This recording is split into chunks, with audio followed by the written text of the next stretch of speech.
하나님 말씀 함께 보겠습니다. 오늘 우리에게 주시는 하나님의 말씀은 전도서 7장 1절에서 14절입니다. 전도서 7장 1절에서 14절 말씀. 자, 말씀을 읽어 드리겠습니다. 좋은 이름이 좋은 기름보다 낫고 죽는 날이 출생하는 날보다 나으며 초상집에 가는 것이 잔치집에 가는 것보다 나으니 모든 사람의 끝이 이와 같이 됨이라.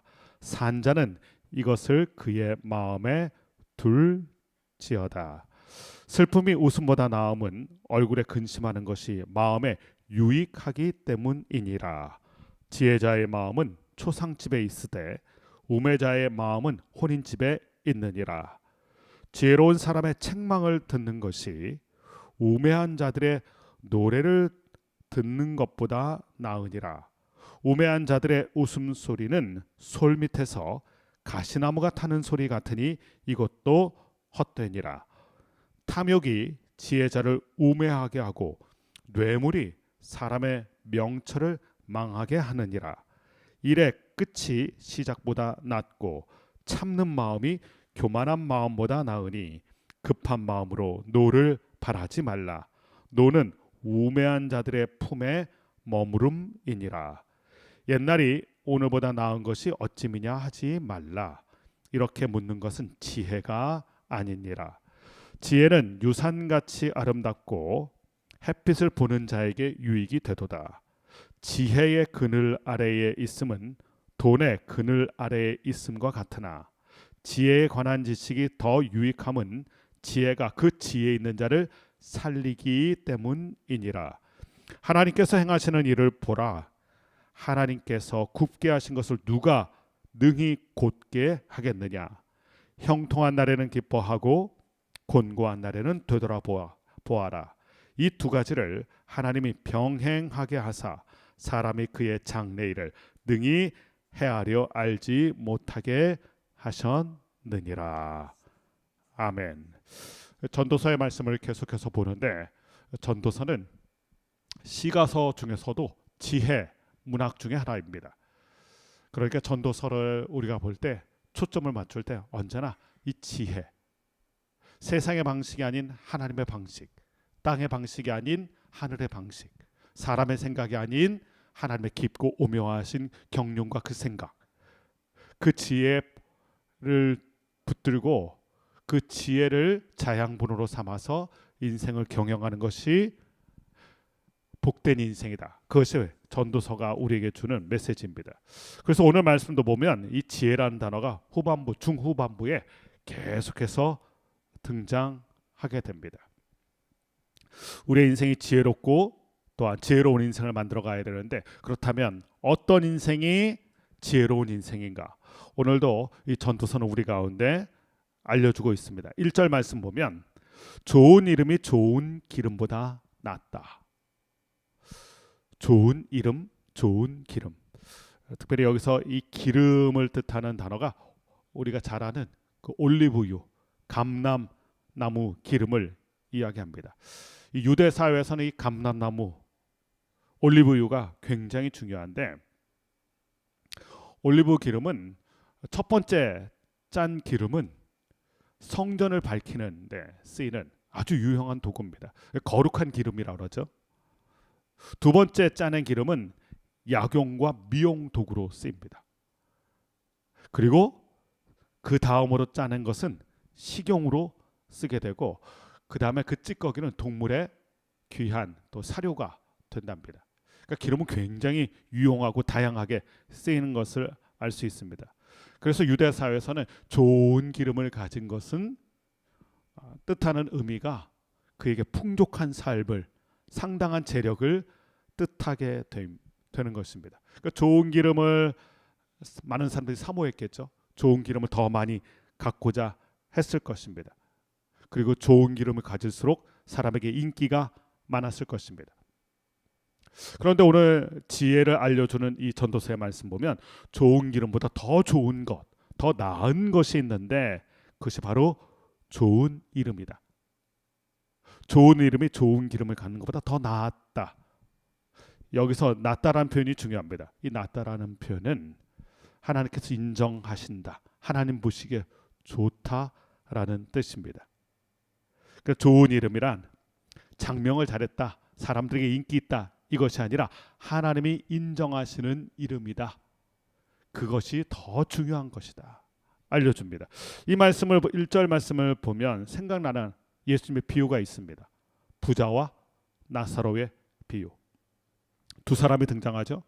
사람들에게 인기가 좋았던, 매일 그 집에서 파티가 열렸던 부자가 등장합니다. 그리고 또 한 사람이 등장하는데 정반대의 인물, 그 집안 대문 앞에 굶어 죽어가던 거지. 근데 그의 이름이 나사로입니다. 사람들에겐 누가 더 인기가 있을까요?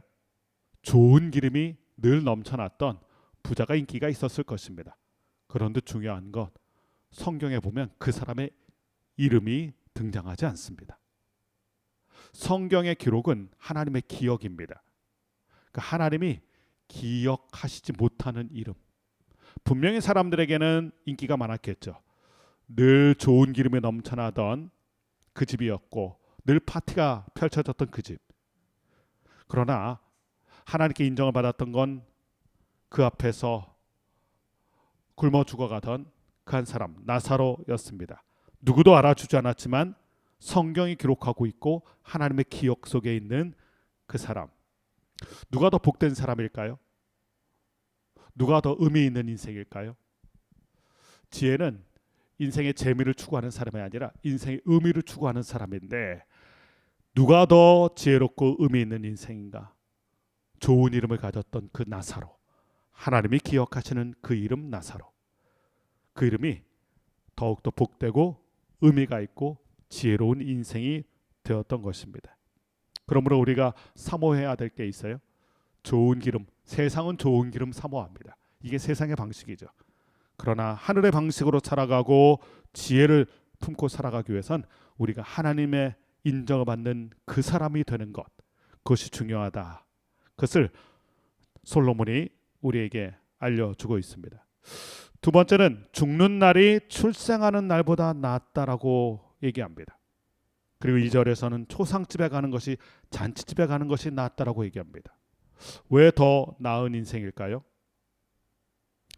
그 다음 절에 이렇게 되어 있습니다. 모든 사람의 끝이 이와 같이 됨이라.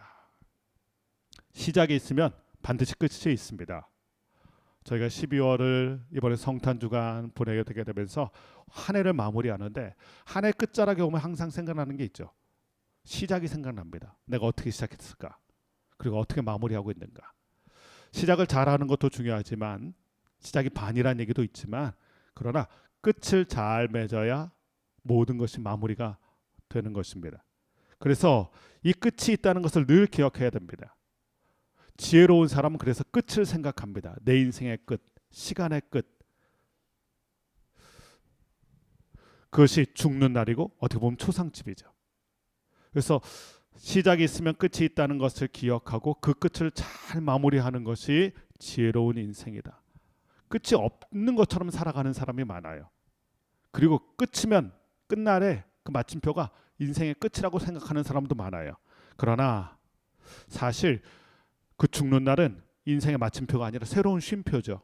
영원으로 들어가는 더 나은 본향을 사모하는 그 시간이 됩니다. 지혜로운 사람은 그 마무리를 생각하며 또 마무리가 끝이 아니라 새로운 시작이 된다는 것을 기억하게 되고 그리고 그 마무리에 언제나 중요한 건 한 가지가 있습니다. 인생의 마무리에 하나님과 결산하는 시간. 예수님의 비유 중에 달란트 비유가 있습니다. 달란트 비유 보면 그 마지막에 종들이 주인을 만나게 됩니다. 그리고 주인을 만나서 그 살아왔던 인생을 결산하는 때가 있습니다. 지혜로운 사람은 이것을 기억합니다. 우리에게 마지막이 있고 그 마지막에는 만나야 될 하나님이 계시고 그 하나님과 함께 우리는 인생을 결산하게 된다. 그 결산할 때에 누군가는 악하고 게으른 종이라는 핀잔을 듣게 될 것이고 누군가는 착하고 충성된 종이란 칭찬과 명성을 얻게 될 것입니다. 누가 더 지혜로운 자입니까? 끝이 있다는 것을 알고 그 끝에는 하나님과 결산하는 때가 있다는 것을 알게 되고 그 끝은 정말 마지막이 아니라 더 나은 본향으로 가는 길이다. 이것을 기억하는 게 지혜로운 인생이다. 그러므로 한 해의 끝자락에 있는 우리들이 이 지혜로운 사람의 모습을 기억하면서 한 해를 잘 마무리하는 게 중요하고요. 그 마무리를 통하여 또한 새해를 기대감으로 또 하나님을 바라봄으로 시작하는 것이 우리에게 영적으로 지혜 있는 삶이 될 것입니다.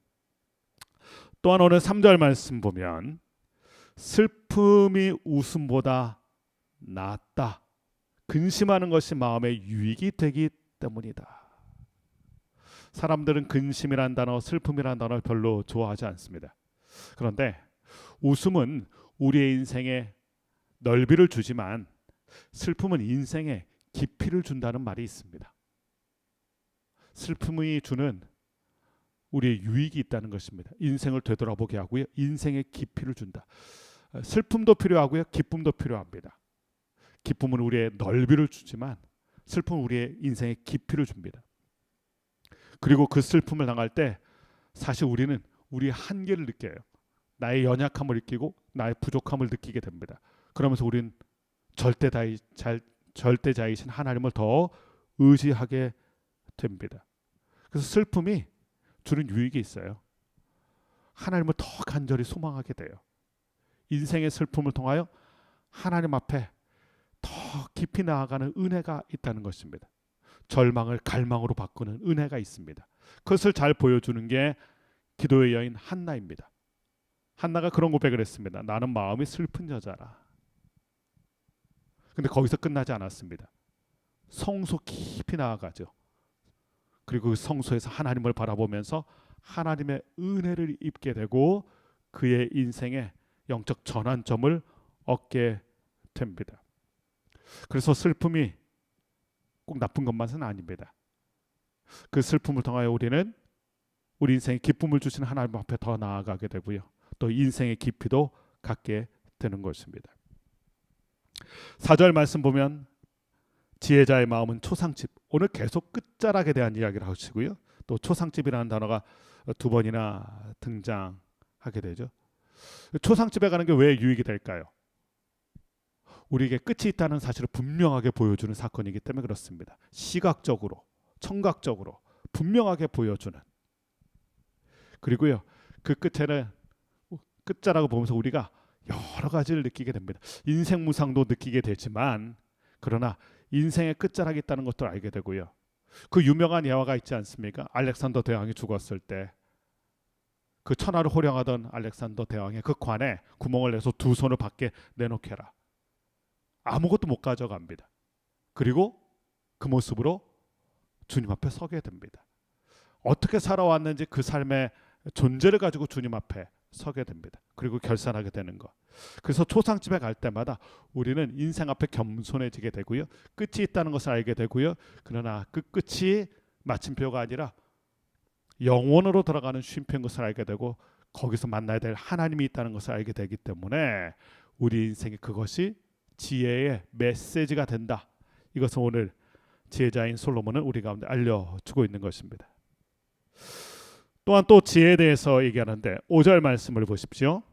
5절 말씀 보면 지혜로운 사람의 책망 그것이 우매자들의 노래를 듣는 것보다 낫다. 여러분 무엇을 듣기를 원하세요? 책망을 듣기 원하세요? 노래를 듣기 원하세요? 노래는 쉽게 말하면 그 사람을 이렇게 높여주는 말이죠. 그 사람에 대한 칭송을 얘기합니다. 다들 그런 소리 듣기 원하죠. 좋은 말 듣기 원하고 좋은 소리 듣기 원하고.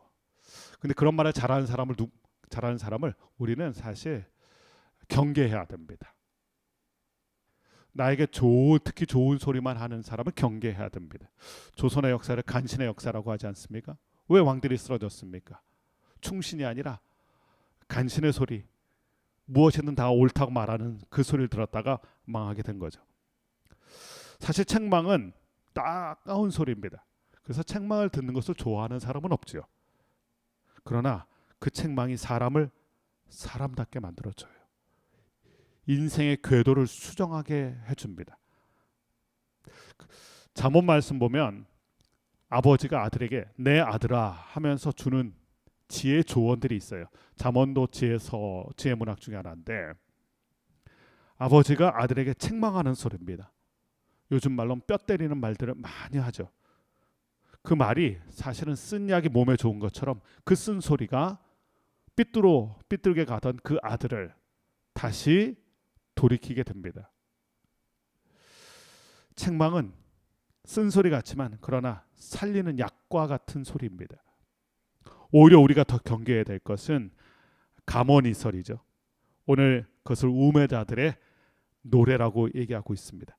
아부성 발언들, 감언이설, 이것이 우리를 살리는 것이 아니라 이것이 오히려 우리를 죽이는 소리입니다. 그리고 그 소리는 솔 밑에서 가시나무가 타는 소리 같다. 가시나무 타는 소리 들어보셨습니까?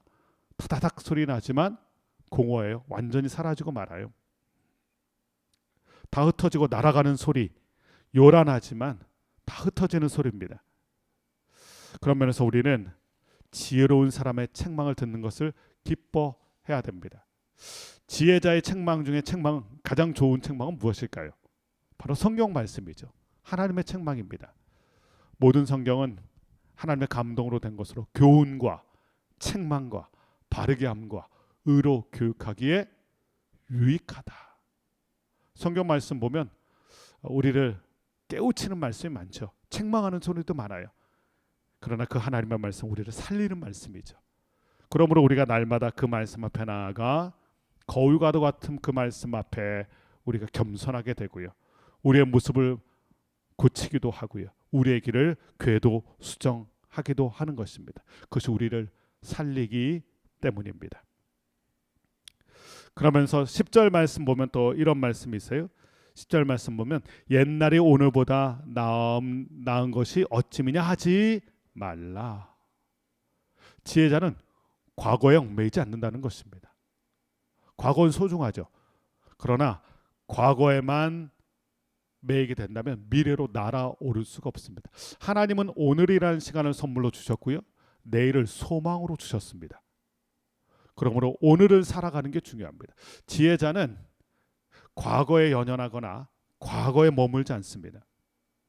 과거를 통하여 오늘을 살아가고요. 또 오늘을 살아가면서 미래를 소망하게 됩니다. 이스라엘 백성의 모습 중에서 가장 안타까웠던 게 광야에서 나옵니다. 광야를 걸었던 이스라엘 백성들이 늘 말했던 것이 애굽이 그 시절이 좋았다. 과거를 얘기합니다. 애굽이 좋았다. 그때가 좋았다. 그렇게 말하는 그들은 광야에서 한 발자국도 나가지 못합니다.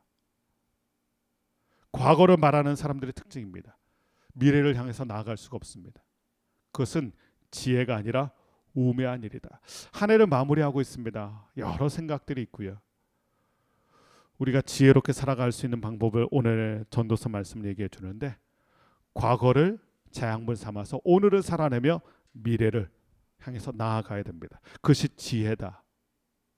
이야기해 주고 있습니다. 그러면서 11절부터 마지막까지는 지혜가 중요하다고 얘기해 주고 있습니다. 오늘 어떻게 살아가야 될까요?